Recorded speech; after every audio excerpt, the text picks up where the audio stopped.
दोस्तों, बहुत बहुत स्वागत है आप सबका एक बार फिर से हमारे YouTube चैनल एस्ट्रो नॉलेज में। दोस्तों, आज की इस वीडियो में हम एक 39 वर्ष युवती की कुंडली का विश्लेषण करने जा रहे हैं, जिन्होंने अपने बर्थ डिटेल्स हमारे साथ शेयर किए हैं और एस्ट्रोलॉजी के माध्यम से ये अपने जीवन से जुड़े हुए कुछ प्रश्नों के उत्तर जानना चाहती हैं और साथ ही साथ चाहती हैं कि मैं इनकी कुंडली का पूर्ण विश्लेषण करूं।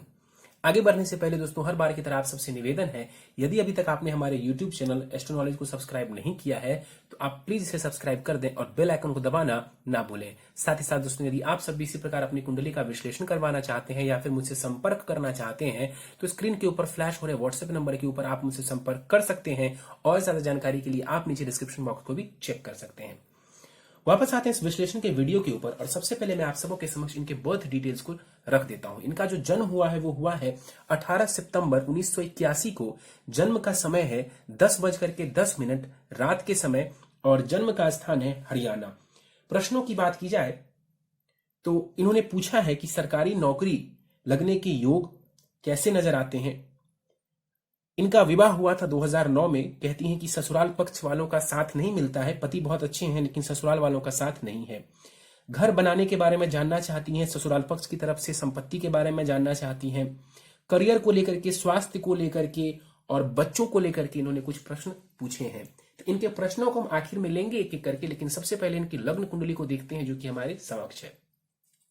इनकी लग्न कुंडली प्रारंभ होती है 2 नंबर से। 2 नंबर यानी कि वृषभ लग्न की कुंडली बन जाती है और चंद्रमा लग्न में ही विराजमान है, यानी इस जातिका की कुंडली बनती है वृषभ लग्न एवं वृषभ राशि की। लग्नेश बनते हैं शुक्रदेव, जो कि कुंडली के 6ठे भाव में जाकर के बैठे हुए हैं अपनी मूल त्रिकोण राशि में। वृषभ लग्न, ऐसे लोगों की स्वभाव की बात करें तो ऐसे लोग बहुत ही अच्छे स्वभाव के माने जाते हैं। शुक्र चूंकि लग्नेश बनते हैं तो जीवन में ऐश्वर्य की कामना होती है ऐसे लोगों की। बैल की तरह काम करना जानते हैं, मेहनत करना जानते हैं, आमतौर पर किसी को छेड़ते नहीं हैं और कोई इन्हें परेशान करे तो फिर उन्हें छोड़ते भी नहीं हैं। लग्न में ही देखें तो चंद्रमा उच्च की राशि में विराजमान है और 3 डिग्री पर ये डीप एग्जाल्टेशन में होते हैं, यानी कि सबसे ज्यादा पावरफुल ये इसी पॉइंट पर होते हैं और बिल्कुल इसी पॉइंट पर यहां पर चंद्रमा उच्च का बैठा हुआ है, यानी ये चंद्रमा बहुत ही ज्यादा बलवान माना जाएगा। उच्च का चंद्रमा लग्न में बैठा हुआ है, निश्चित रूप से व्यक्तित्व को, जातिका के व्यक्तित्व को ये बढ़िया बनाने वाला होगा। लेकिन इस चंद्रमा को ध्यान से यदि हम देखें तो चंद्रमा अकेला बैठा है, आगे पीछे और साथ में कोई भी ग्रह नहीं है। इसको कहते हैं कुंडली में केमद्रुम दोष का लग जाना। हालांकि गुरु की जो नवमी दृष्टि है, गुरु की नवमी दृष्टि इस चंद्रमा के ऊपर पड़ रही है, जिस वजह से केमद्रुम दोष काफी हद तक यहां पर भंग हो जाएगा। लेकिन फिर भी जातिका का जो मन है वो थोड़ा सा अशांत रह सकता है, किसी न किसी बात को लेकर के चिंता रह सकती है। यहां पर बैठे हुए हैं चंद्रमा तृतीयेश है, पराक्रम भाव के स्वामी ग्रह है। चंद्रमा लग्न में जाकर के उच्च के होकर के बैठे हुए, यानी चंद्रमा का बल ज्यादा है। और चंद्रमा इस कुंडली में कौन है तो मेहनत भाव के स्वामी ग्रह है, पराक्रम भाव के स्वामी ग्रह है। और लग्न में आ गए तो क्या करेंगे, जातिका को मेहनती बनाएंगे। निश्चित रूप से इनको यहां पर मेहनती बनाएंगे चंद्रमा, और मेहनत के माध्यम से इनको लगभग सब कुछ देने वाले होंगे। लगभग इसलिए क्योंकि इस कुंडली में कारक नहीं होते हैं चंद्रमा, लेकिन स्थिति बढ़िया है और मेहनत के माध्यम से यहां पर चंद्रमा इनको काफी कुछ देने वाला होगा। सप्तम भाव के ऊपर चंद्रमा की दृष्टि पड़ेगी और वैवाहिक जीवन में भी यहां पर चंद्रमा इनको लाभ ही करवाएगा। आपस में जो है प्रेम बना रहेगा वैवाहिक जीवन में। 3 डिग्री के हैं चंद्रमा। बल तो मुझे कहना चाहिए कि यहां पर ये मृत अवस्था के हैं, लेकिन मैंने जैसा कहा कि 3 डिग्री पर ही ये डीप एक्साल्टेशन होते हैं, इसलिए यहां पर चंद्रमा को कमजोर नहीं बल्कि बहुत ज्यादा पावरफुल माना जाएगा। तीसरे भाव को देख लें हम। तीसरे भाव में मंगल और राहु साथ में विराजमान है। मंगल और राहु की जो युति है, हम सभी को पता है कि ये अंगारक दोष बना देता है यदि राहु और मंगल किसी कुंडली में साथ में बैठ जाए। यहां पर मंगल कर्क राशि में बैठे हुए हैं। कर्क राशि में मंगल देवता 28 डिग्री तक नीच के माने जाते हैं और यहां पर 16 डिग्री का मंगल है, यानी मंगल नीच की राशि में यहां पर बैठे हुए हैं। सबसे इंपॉर्टेंट ये है कि क्या मंगल की नीचता भंग हो रही है या फिर नहीं। तो देखिए, चंद्रमा केंद्र में विराजमान है, इस वजह से यहां पर मंगल की नीचता जरूर भंग हो रही है। लेकिन यहां पर राहु के साथ मंगल बैठ करके अंगारक दोष का निर्माण कर रहे हैं। तो तीसरा भाव कम्युनिकेशन का होता है, तीसरा भाव छोटे भाई बहन का होता है। यहां पर अंगारक दोष का बनना इन चीजों के लिए बढ़िया नहीं है। अभी मैंने कहा था कि चंद्रमा की वजह से पराक्रम से ये जातिका बहुत लाभ उठा सकती है। तीसरे भाव में राहु भी कारक होते हैं और तीसरे भाव में मंगल भी कारक होते हैं। यहां पर इनके साहस पराक्रम को तो बढ़ा देंगे दोनों ही ग्रह, लेकिन चूंकि यहां पर अंगारक दोष लगा हुआ है इसीलिए रिजल्ट वैसा देखने को नहीं मिलेगा। कहने का मतलब है जातिका को मेहनत करवाएंगे, दौड़ भाग करवाएंगे, लेकिन जैसा रिजल्ट मिलना चाहिए, जिस प्रकार का रिजल्ट मिलना चाहिए वैसा रिजल्ट देखने को नहीं मिलेगा। मंगल को देखते हैं। इस कुंडली में मंगल मारक ग्रह है, वो सप्तमेश है और वो द्वादशेश है, जाकर के तीसरे भाव में बैठे हुए हैं। यहां पर मंगल की दशा में दौड़ भाग बढ़ जाएगी, धन का व्यय बढ़ जाएगा मंगल की दशा में, और स्वास्थ्य की परेशानी देखने को मिल सकती है। अस्पताल वगैरह के चक्कर लग सकते हैं, मंगल की दशा चलती है उस दौरान।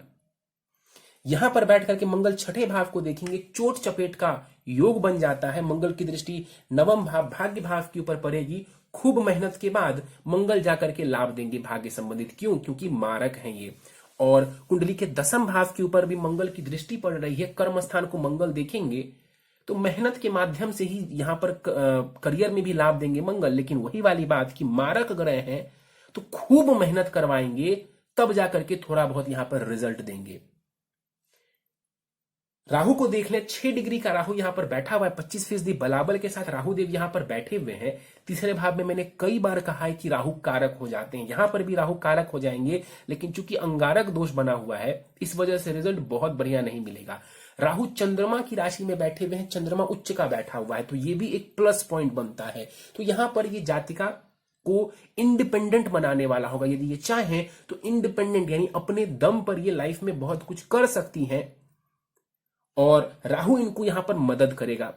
अंगारक दोष बनने की वजह से कई बार इनको परेशानियां और इसमें आगे बढ़ने में ब्रेक देखने को मिलेगा। मतलब कि चाहेंगी तो जरूर कि कुछ बड़ा करूं, लेकिन उसमें ब्रेक लगता रहेगा। यदि राहु की दशा चलती है, मंगल की दशा चलती है, उस दौरान ये परेशानी ज्यादा देखने को मिलेगी।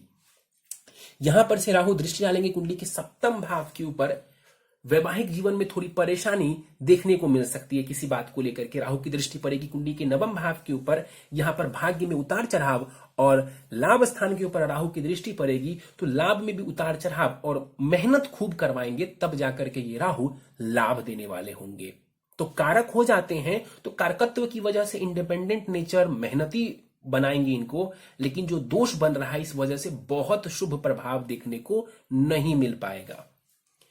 आगे बढ़ते हैं, कुंडली के पंचम भाव को देखते हैं। पंचम भाव शिक्षा, संतान और प्रेम संबंध के लिए देखते हैं। बुध की राशि आ रही है और बुध यहां पर विराजमान है 27 डिग्री के साथ बाल अवस्था में। मूल त्रिकोण राशि में यहां पर बुध देव बैठे हुए हैं। इसी में ये उच्च के भी होते हैं, लेकिन 15 डिग्री के आगे ये मूल त्रिकोण के हो जाते हैं। तो बुध यहां पर मूल त्रिकोण के बैठे हुए हैं गुरु, शनि और सूर्य के साथ। गुरु, सूर्य और बुध ये शिक्षा से जोड़ने का कार्य करते हैं। खास करके गुरु और बुध शिक्षा से बढ़िया तरीके से जोड़ने का कार्य करता है जातक को। और यहां पर इनका जो पंचम भाव है ये बहुत बलवान है। पंचम भाव में 4 ग्रह आकर के बैठे हुए हैं। इस कुंडली में शनि भी कारक हैं, शनि भाग्येश हैं और कर्मेश हैं, तो शनि खराब रिजल्ट नहीं देगा इस कुंडली में, शनि बढ़िया रिजल्ट देगा इस कुंडली में। सूर्य भी इस कुंडली में बढ़िया रिजल्ट देंगे, और गुरु मारक ग्रह जरूर हैं लेकिन वो कारक भाव में बैठे हुए हैं, तो इसलिए उनका रिजल्ट भी यहां पर बढ़िया हो जाएगा, खास करके शिक्षा के मामले में। तो शिक्षा से जुड़ी चीजों में लाभ लेना चाहती हैं तो यहां पर योग बहुत ही बढ़िया नजर आ रहे हैं। जातिका का जो दिमाग होगा बहुत ही ज्यादा शार्प होगा। क्यों? क्योंकि चंद्रमा भी उच्च का है और बुध भी देखे तो मूल त्रिकोण में, और वो भी पंचम भाव में ही बैठा हुआ है। तो जबरदस्त यहां पर जो है इंटेलिजेंस मौजूद है इनके अंदर, और शिक्षा से खूब सारा लाभ ये प्राप्त कर सकती हैं। बुध को देखें, धनेश भी है बुध, और पंचम भाव में जाकर के बैठे हुए हैं, धन योग बना करके यहां पर बुध विराजमान है। गुरु की बात कर लेते हैं। गुरु यहां पर कुंडली में अष्टमेश है और लाभेश है। जैसा मैंने कहा कि गुरु मारक ग्रह है इस कुंडली में। वृषभ लग्न की कुंडली में गुरु मार्केश बनते हैं, जाकर के पंचम भाव में बैठे हुए हैं। गुरु की दशा में संघर्ष करने पर आपको लाभ मिलेगा। अगर यही गुरु कारक होते, मान लीजिए ये मेष लग्न की कुंडली होती तो बात कुछ और होती, लेकिन ये वृषभ लग्न की कुंडली है तो गुरु इस कुंडली में कारक नहीं होते, इस भाव में गुरु जरूर कारक हो जाते हैं। तो शिक्षा में आपको यहां पर गुरु लाभ करवा देंगे। गुरु को भी देखें तो ये भी धन योग बना करके बैठे हुए, क्योंकि ये लाभेश हैं और जाकर के त्रिकोण में बैठ गए, तो एक प्रकार का धन योग यहां पर गुरु भी बना रहे हैं। तो शिक्षा के भाव में दो दो धन योग बन रहा है। और एक और सूत्र जान लीजिए, धनेश और लाभेश दोनों युति बना रहे हैं त्रिकोण में, ये भी अपने आप में धन योग या महाधनी योग है। धन से जुड़े हुए जो दोनों स्वामी ग्रह हैं कुंडली में, वो युति बना के बैठ रहे हैं पंचम भाव में, तो ये महाधनी योग बनाता है। शिक्षा के माध्यम से खूब सारा धन लाभ यहां पर होता हुआ नजर आ रहा है। और संतान के लिए भी स्थिति बढ़िया है, क्योंकि चतुर्थ पंचम भाव को देखेंगे तो यहां पर ग्रहों का प्रभाव बहुत ही ज्यादा नजर आ रहा है और बुध स्वग्रही बैठे हुए हैं, तो स्थिति बढ़िया कर देंगे। 21 डिग्री का गुरु है, कुमार अवस्था में यहां पर गुरु बैठे हुए हैं। और यहां पर बैठ करके भाग्य भाव को देखेंगे तो ज्ञान के माध्यम से भाग्य का निर्माण या अपनी समझ बूझ के माध्यम से ये अपने भाग्य का निर्धारण करने वाली होंगी। नीच की दृष्टि है, गुरु कारक भी नहीं है इस कुंडली में, तो संघर्ष और मेहनत करना होगा गुरु की भी दशा में। मेष लग्न की कुंडली होती, कर्क लग्न की कुंडली होती, सिंह लग्न की कुंडली होती तो बात कुछ और होती। गुरु की दृष्टि पड़ेगी कुंडली के लाभ स्थान के ऊपर, अपने ही घर को गुरु देखेंगे तो धन का तो निश्चित रूप से लाभ करवाएंगे। और गुरु की दृष्टि लग्न के ऊपर पड़ेगी, जातिका को ज्ञान देने का कार्य करेंगे गुरु, और कहीं ना कहीं यहां पर चंद्रमा को भी बैलेंस करेंगे। तो गुरु की स्थिति बढ़िया है, बुध की भी स्थिति बढ़िया है, और शिक्षा से लाभ लेने के लिए, खूब सारा धन लाभ लेने के लिए स्थिति यहां पर बहुत ही बढ़िया है। और संतान सुख के लिए भी स्थिति यहां पर बढ़िया है। शनि को देख लेते हैं। शनि यहां पर 17 डिग्री के साथ बैठे हुए हैं, युवावस्था का शनि है यहां पर। इस कुंडली में शनि, जैसा मैंने कहा, कारक हैं, बल्कि योग कारक कहना चाहिए, क्योंकि वो भाग्येश भी है और वो कर्मेश भी है। जाकर के शनि केंद्र त्रिकोण राजयोग बना करके बैठे हुए हैं। केंद्र त्रिकोण, दसम भाव से केंद्र त्रिकोण राजयोग बना करके बैठे हुए। देखिए, कर्म स्थान का स्वामी ग्रह शिक्षा के भाव में जाकर के बैठा हुआ है, तो निश्चित रूप से यहां पर शिक्षा के ही माध्यम से आप खूब सारा लाभ अर्जित कर सकती हैं। शिक्षा से ही जुड़े हुए कर्म करके आप जीवन में खूब सारा जो है सफलता प्राप्त आप कर सकती हैं। यहां पर बैठ करके शनिदेव आपको अपनी तीसरी दृष्टि डालेंगे कुंडली के सप्तम भाव के ऊपर। वैवाहिक जीवन में आपको स्थिरता देने का कार्य करेंगे, वैवाहिक जीवन को स्टेबल बनाने का कार्य करेंगे।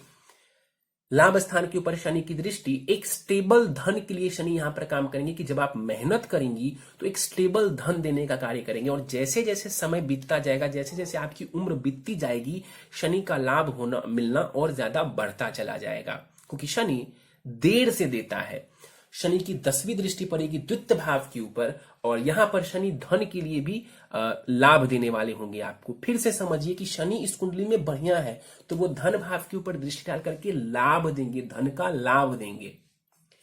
सूर्य को देख लेते हैं। 1 डिग्री के साथ सूर्य यहां पर बैठे हुए। 3 ग्रह सूर्य के साथ जरूर है, लेकिन कोई भी ग्रह अस्त नहीं हो रहा है सूर्य से।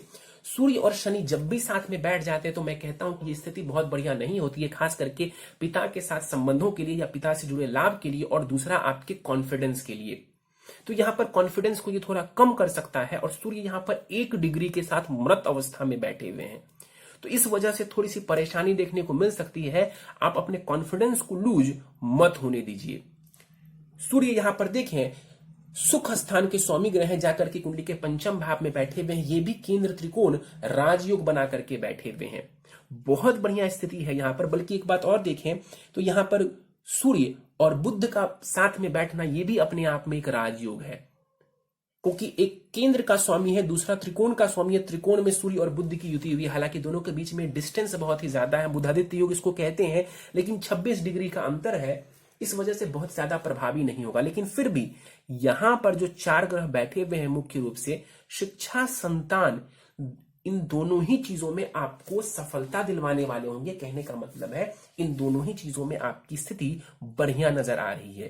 तो शिक्षा के ही माध्यम से धन का लाभ करने का सोचिए, उसी माध्यम से आप जीवन में खूब सारा धन लाभ अर्जित कर सकती हैं। आपके अंदर वो पोटेंशियल मौजूद है। सूर्य की भी दृष्टि जो लाभ स्थान के ऊपर पड़ेगी, वो धन लाभ के लिए बहुत ही बढ़िया मानी जाएगी।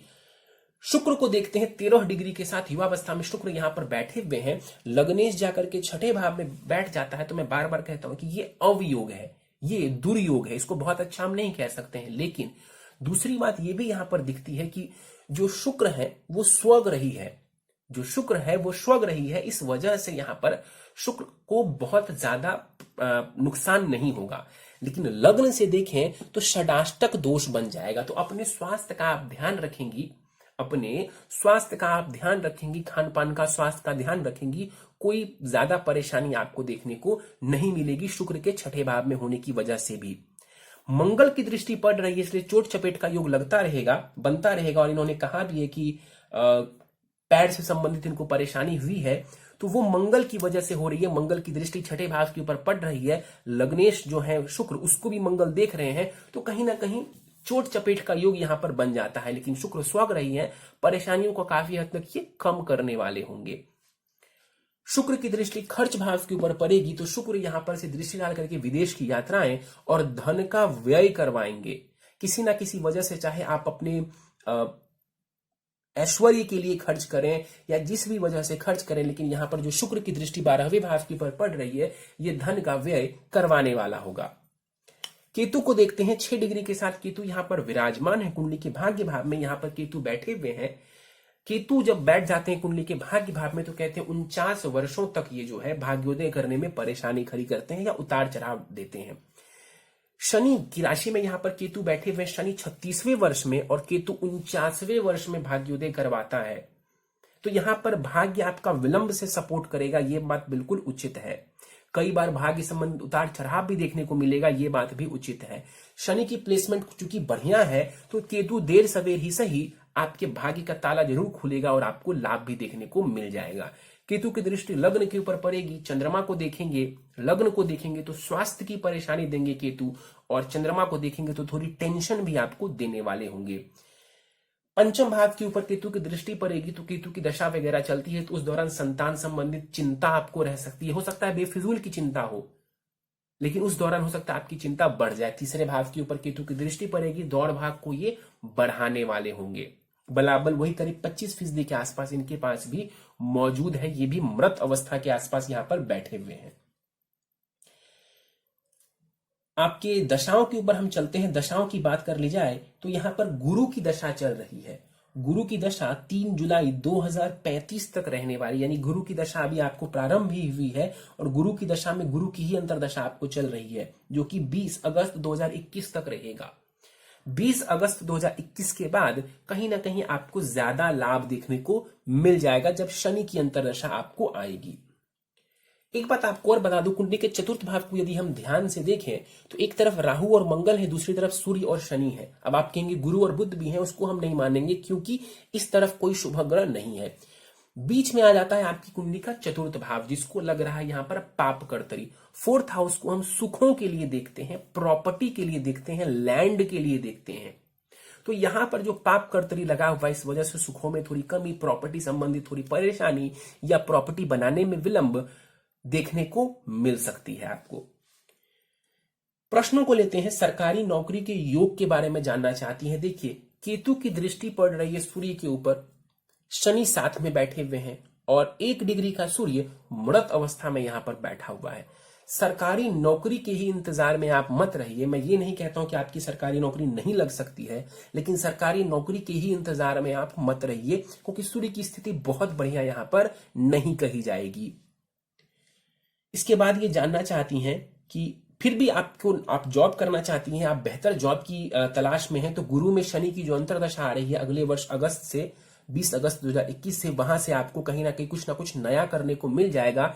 यदि जॉब नहीं लग रहा है तो वहां पर कुछ वर्षों के लिए जो समय है वो बहुत बढ़िया आने वाला है।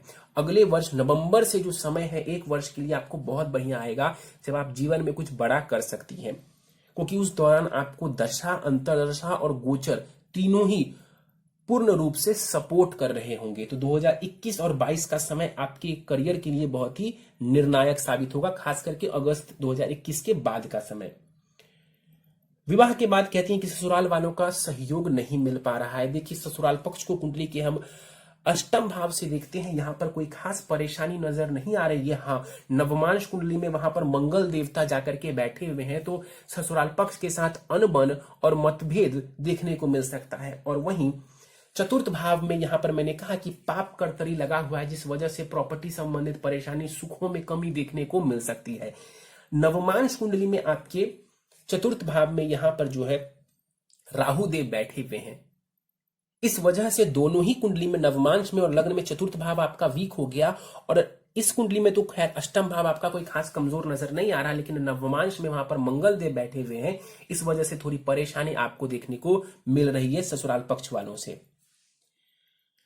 घर बनाने के योग के बारे में जानना चाहती हैं। देखिए, समय अभी आएगा और 2 वर्षों के बाद ऐसा समय आएगा, जैसे मैंने बोला जॉब के लिए भी 2022 में भी वो छोटा सा समय आएगा जब आपको इसमें सफलता देखने को मिलेगी। अभी इसमें थोड़ा वक्त लग सकता है, ऐसा आपकी कुंडली बता रही है। ससुराल से पैतृक संपत्ति मिलने का लाभ, आपकी कुंडली से कोई खास परेशानी नजर नहीं आ रही है। जैसा कि मैं बता रहा हूं, यदि आपकी पति की कुंडली में पैतृक संपत्ति संबंधित परेशानी है तो फिर हो सकता है आपको दिक्कत आए। आपकी कुंडली में बहुत विशेष परेशानी हो ऐसा नजर नहीं आ रहा, लेकिन हाँ, सुखों में कमी और प्रॉपर्टी संबंधित परेशानी ये आपके भी चार्ट में है, जो कि हम 4th हाउस से देखते हैं प्रॉपर्टीज को। लेकिन ससुराल की तरफ से आपको इंडिविजुअली कोई परेशानी हो ऐसा आपकी कुंडली में मेजर नजर नहीं आ रहा। नवमांश में थोड़े से योग मौजूद हैं। अगला कहती हैं ये कि ट्यूशन देती हूं मैं बच्चों को घर पर, इसमें और ज्यादा लाभ कैसे हो मुझे बताएं। बिल्कुल आप ट्यूशन दे सकती हैं, आप कोचिंग खोल सकती हैं, आप बड़े स्तर पर कार्य कर सकती हैं, कोई दिक्कत परेशानी नहीं है। शिक्षा के माध्यम से आप बहुत धन कमा सकती हैं। यदि आपको लगता है नहीं कमा सकती हैं तो आप बिल्कुल गलत सोचती हैं। अपने माइंड को थोड़ा ब्रॉड करें, अपने कॉन्फिडेंस को बढ़ाएं। आप शिक्षा के माध्यम से बहुत ज्यादा धन अर्जित कर सकती हैं। 2-2, 3-3 धन योग बन रहे हैं आपकी कुंडली में, महाधन योग है।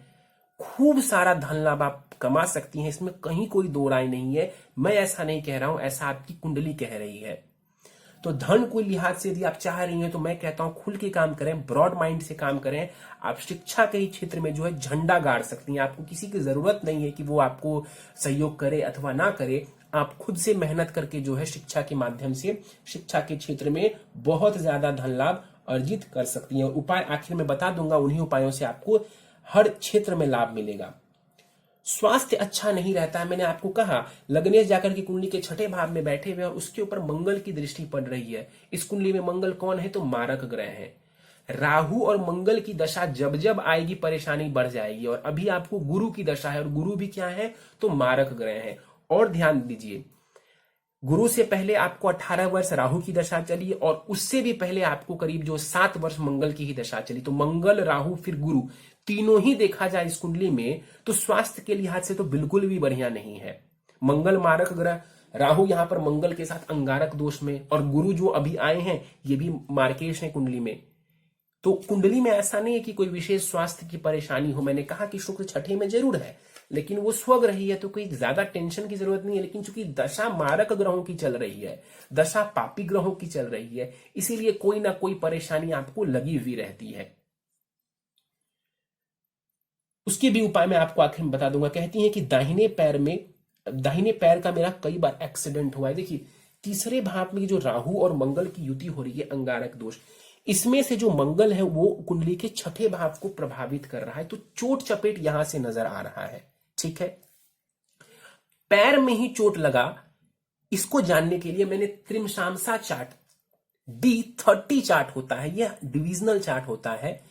इसको हम कहीं ना कहीं परेशानियों के लिए देखते हैं, D30 चार्ट। उसको मैंने देखा तो जो पैरों के कारक ग्रह हैं वो है शनि, वो मंगल के साथ जाकर के बैठे हुए हैं।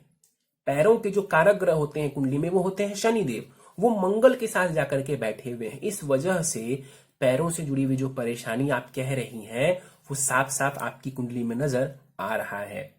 उसके पीछे का बहुत बड़ा कारण है तीसरे भाव में राहु और मंगल की युति का होना। और D30 में भी ये बात पता चल रही है कि मंगल प्रभावित कर रहे हैं आपके स्वास्थ्य को, और जो आपने परेशानी बताई है। 2 बच्चे हैं मेरे, उनके भाग्य के बारे में जानना चाहती हूं। मैंने उनकी कुंडली का विश्लेषण किया है, जैसा कि आपको पता है। मुझे जहां तक ध्यान में, उनका भाग्य बहुत ही बढ़िया है। आपका पंचम भाव इतना ज्यादा स्ट्रांग है, कोई खास चिंता करने की जरूरत आपको नहीं है। शिक्षा, संतान आपका बहुत ही बढ़िया है। और मैं आपको दावे के साथ कहता हूं आपका जो धन का डिपार्टमेंट है कुंडली में वो भी बहुत बढ़िया है। कोई दिक्कत परेशानी नहीं है। अपनी इच्छा शक्ति को बढ़ा लीजिए, आप खूब सारी धन प्रॉपर्टी खरीद सकती हैं। किसी दूसरे से मांगने की या दूसरे से उम्मीद रखने की आपको जरूरत ही नहीं है, कोई जरूरत नहीं है। आपकी कुंडली इतनी कैपेबल है खुद में कि आप बहुत सारा धन कमा सकती हैं। अब बहुत से लोग सोचेंगे बहुत सारा का मतलब कितना। देखिए, कुंडली कभी ये नहीं कहती है कि 1 लाख कमाएंगे कि 2 लाख कमाएंगे। हो सकता है आप करोड़पति बन जाए। बिल्कुल मैं सही बात कह रहा हूं कि आप करोड़पति बन जाए। डिपेंड करता है आपकी इच्छा शक्ति पे। कुंडली आपको धन कमाने के लिए नहीं रोकेगी, ये मैं आपको बहुत जिम्मेदारी के साथ कहता हूं। और उसके पीछे का कारण मैंने आपको समझा दिया कि एक नहीं 3-3 धन योग बने हुए हैं आपकी कुंडली में। तो मेहनत करिए, धन को लेकर के टेंशन लेने की आपको आवश्यकता नहीं है। और संतान संबंधित जो चीजें हैं आपकी कुंडली में वो बढ़िया नजर आ रही है। पति को पैतृक संपत्ति मिले, इसके लिए मुझे उपाय बताएं। चलिए, जो बाकी के उपाय हैं शायद उसी में से आपको लाभ हो जाए, लेकिन इसके बहुत ज्यादा चांसेस नजर नहीं आते हैं। 4th हाउस आपका वीक नजर आ रहा है दोनों ही कुंडली में, जो कि प्रॉपर्टी से संबंधित है। ससुराल पक्ष का जो आपका भाव है वो कोई खास खराब नजर नहीं आ रहा है, लेकिन हाँ, जो 4th हाउस है जो प्रॉपर्टी से जुड़ा हुआ होता है वहां पर परेशानी नजर आ रही है। और मुख्य परेशानी जैसा मैंने कहा वो आपके हस्बैंड की कुंडली में साफ साफ नजर आ गई होगी और मैंने बताया भी होगा उनको। उपाय पर जाने से पहले कुछ और बातें मैं आपको बता देना चाहता हूं। आपकी कुंडली में चंद्रमा का बल बहुत ही ज्यादा है, मतलब कि षडबल में चंद्रमा सबसे ज्यादा बलवान है और सबसे ज्यादा कमजोर है आपके सूर्य। और अभी मैं कह रहा था आपकी इच्छा शक्ति, यानी कि आपकी इच्छा शक्ति कमजोर है। षडबल एक बार में इस बात को बता रहे कि आपकी इच्छा शक्ति कमजोर है। तो अपने इच्छा शक्ति को बलवान बनाएं, सूर्य को थोड़ा बेहतर करें। कुछ नहीं तो सूर्य में बैठने की आदत डालें, सूर्य को जल चढ़ाने की आदत डालें। इससे भी आपकी जो इच्छा शक्ति है, आपका जो कॉन्फिडेंस है वो बढ़ता चला जाएगा। नवमांश को देख लें तो नवमांश में आपके करियर में चंद्रमा और केतु बैठे हुए हैं 10वें भाव में ग्रहण लगा करके। इसीलिए आपको सरकारी नौकरी नहीं लग रही है या फिर कोई परमानेंट जॉब आपकी नहीं लग पा रही है। बुध वहां पर भी 5वें भाव में बैठे हुए हैं, इसी राशि में वर्गोत्तमी होकर के बैठे हुए। संतान शिक्षा के लिए बहुत ही बढ़िया है। गुरु उच्च का है उस कुंडली में, यानी कि गुरु भी आपका बढ़िया है। ज्यादातर ग्रहों की स्थिति वहां पर मुझे बहुत ही बढ़िया नजर आ रही है। राहु केतु जो है वो आपके 4th और 10th को प्रभावित कर रहे हैं। इसका मतलब है कि कहीं ना कहीं मानसिक टेंशन हो सकता है आपको, प्रॉपर्टी से संबंधित परेशानी हो सकती है आपको, वाहन खरीदने से संबंधित परेशानी और स्टेबल नौकरी मिलने में आपको थोड़ी परेशानी देखने को मिलेगी। ये बात आपकी नवमांश कुंडली बता रही है। कुछ उपाय जो कि आपको बढ़िया लाभ देने वाले होंगे। पन्ना रत्न आप धारण कर लें, करीब 7 रत्ती का पन्ना दाहिने हाथ की सबसे छोटी उंगली में सोने अथवा चांदी की अंगूठी में जरवा करके शुक्ल पक्ष के बुधवार की प्रातः काल को आपको इसे धारण करना है। विधि क्या है, यदि आप संपूर्ण विधि जानना चाहती हैं तो व्हाट्सएप के ऊपर आपको मिल जाएगा। गणेश जी की यथासंभव पूजा आराधना करें। नित्य ओम गंग गणपतये नमः इस मंत्र का 108 बार जाप करें। हर गुरुवार विष्णु सहस्त्र नाम का पाठ करें, बहुत लाभ होगा आपको। विष्णु सहस्त्र नाम का पाठ करने से आपको बहुत ज्यादा लाभ होगा। गुरुवार के दिन कम से कम आपको जरूर इसका पाठ करना है। मंदिर जाएंगी गुरुवार के दिन और बेसन के लड्डू 1 पीस, 2 पीस, 5 पीस, जो भी आपकी इच्छा हो, श्रद्धा हो, आप चढ़ाइए। लेकिन नहीं भी चढ़ाती हैं तो भी कोई दिक्कत नहीं है, लेकिन हर गुरुवार को विष्णु सहस्त्र नाम का पाठ करेंगी और मंदिर जाएंगी। अंगारक दोष निवारण पूजा करवा लें। राहु मंगल अंगारक दोष निवारण पूजा आपको किसी ब्राह्मण के द्वारा करवा लेनी चाहिए। कोई हड़बड़ी नहीं है। हड़बड़ी इसलिए नहीं है क्योंकि अभी आपको उनकी दशा नहीं आने वाली है, अभी उनकी अंतर्दशा आने में भी समय है। तो जब भी आपको समय मिले, आपके पास अच्छा खासा समय है, टाइम निकाल करके किसी पंडित से, किसी ब्राह्मण से अच्छे से अंगारक दोष निवारण पूजा करवा लें, आपको परेशानियों से निजात मिलने लगेगा। नित्य हनुमान चालीसा आपको पढ़ना चाहिए एवं सूर्य को अर्घ्य देने के लिए, जैसा कि मैंने कहा, आपको देना चाहिए। संभव हो तो हनुमान चालीसा सुबह एवं संध्या काल दोनों समय करें। सुबह शाम दोनों समय करेंगे तो मंगल के साथ साथ शनि का भी आपको लाभ देखने को मिल जाएगा। चलिए, तो दोस्तों ये था इस 39 वर्ष युवती की कुंडली का विश्लेषण। मुझे उम्मीद है कि आपको हमारा यह कुंडली विश्लेषण का वीडियो पसंद आया होगा। यदि वीडियो पसंद आया तो आप इसे लाइक करें, शेयर करें। अभी तक आपने हमारा YouTube channel astro knowledge subscribe नहीं किया है तो आप प्लीज इसे सब्सक्राइब कर दें और बेल आइकन को दबाना ना भूलें। साथ ही साथ दोस्तों, यदि आप सब इसी प्रकार अपनी कुंडली का विश्लेषण करवाना चाहते हैं या फिर मुझसे संपर्क करना चाहते हैं तो स्क्रीन के ऊपर फ्लैश हो रहे व्हाट्सएप नंबर के ऊपर आप मुझसे संपर्क कर सकते हैं। और ज्यादा जानकारी के लिए आप नीचे डिस्क्रिप्शन बॉक्स को भी चेक कर सकते हैं। इस वीडियो में फिलहाल इतना ही दोस्तों। आप सभी का बहुत बहुत धन्यवाद।